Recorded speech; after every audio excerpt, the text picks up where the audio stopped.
విద్యార్థుల సురక్షిత ప్రయాణాన్ని లక్ష్యంగా పెట్టుకుని స్కూల్ బస్సులపై చేపట్టిన ప్రత్యేక తనిఖీలు రెండో రోజు కొనసాగుతున్నాయి. నిబంధనలకు విరుద్ధంగా నడుస్తున్న వాహనాలపై అధికారులు కఠిన చర్యలు తీసుకుంటున్నారు.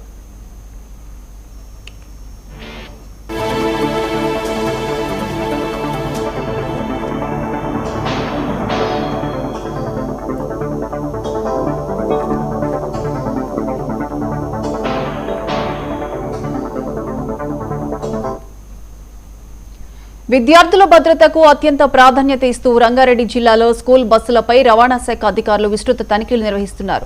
రెండో రోజు కూడా రాజేంద్ర నగర్, అరంఘర్ డైరీ ఫార్మ్, కాటేదాన్, బండ్లగూడ ప్రాంతాల్లో ప్రత్యేక డ్రైవ్ కొనసాగుతోంది. ప్రతి స్కూల్ బస్సును క్షుణ్ణంగా పరిశీలిస్తున్న అధికారులు వాహనాల ఫిట్నెస్ సర్టిఫికేట్లు, అనుమతులు, బీమా పత్రాలు, first aid box, fire extinguisher వంటి భద్రతా ప్రమాణాలను తనిఖీ చేస్తున్నారు. విద్యార్థుల రవాణాకు సంబంధించిన అన్ని నిబంధనలు పాటిస్తున్నారా లేదా అన్న విషయాన్ని పరిశీలిస్తున్నారు.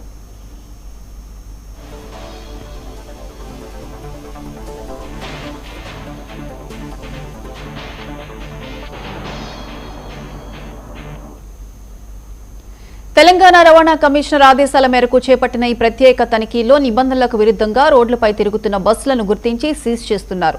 భవిష్యత్తులో కూడా ఇలాంటి తనిఖీలు కొనసాగుతాయని, విద్యార్థుల సురక్షిత ప్రయాణానికి ఎలాంటి రాజీ ఉండదని అధికారులు స్పష్టం చేశారు.